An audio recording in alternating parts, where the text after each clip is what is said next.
So do you want to know the difference between paste and paste new? Well, let's talk about it in less than 5 minutes.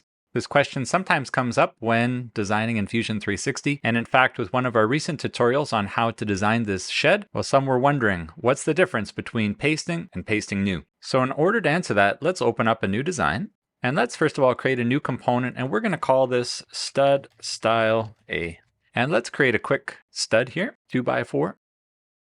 So there is stud style A, and if we check the length there at the bottom, 96 inches. Again, you can do that by just clicking on any edge and you'll see the dimension in the bottom right. So let's first of all talk about what happens when we right click copy and go paste. So here we have an example of an exact copy of what we have just created. So in fact, in our browser, we can see stud style A, and they have an incremental value of 1 and 2. So these are exact copies of each other. And this is the really cool thing. If we go to our master assembly there and we activate both components, we can see in our timeline that we only have one sketch, one extrude, and we have a copied component. So if we go to stud style A and activate that, we can see in our timeline, we only have a sketch and extrude. If we change our length of our stud right now, let's just go and change our length to 50 inches. What do you think is going to happen with our other component? Well, let's go finish sketch. And there we have it. Both components are exactly the same length. Very cool. If we go to stud style A and we activate that, look at the timeline. We also have a sketch and an extrude. So if we change this, what do you think is going to happen with the first component? Let's go to 100 inches, finish. Well, would you look at that? Both components are exactly the same length. So this is really cool. We could copy and paste 100 of these stud style A's, and no matter which one we click on, we can activate,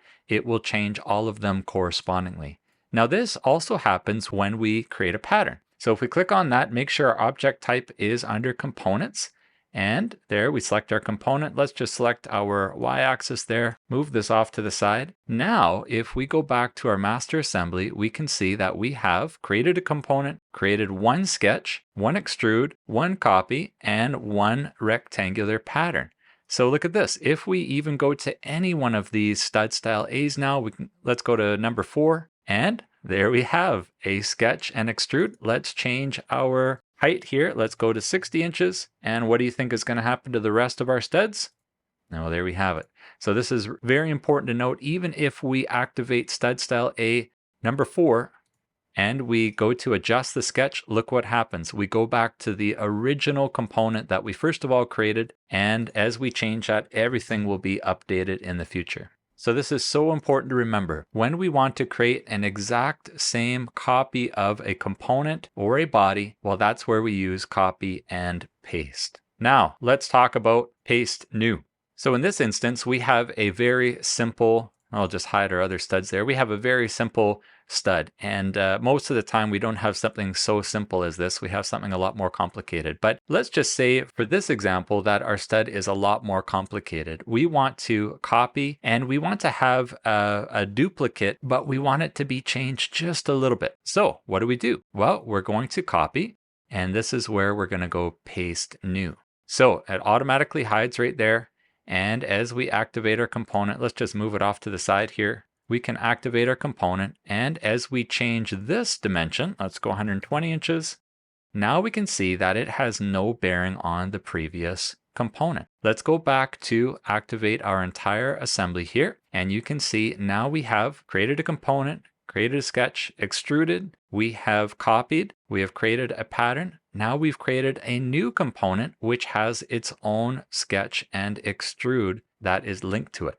So remember that copying and pasting new creates a duplicate of our component or body, but allows us to change it. And we can see that information, we can change it within our timeline. Whereas copying and pasting will keep all of the features that we originally created for that component and will retain those features permanently. So here we can also see another example. If we go to stud style A4 over here, and let's just rename it.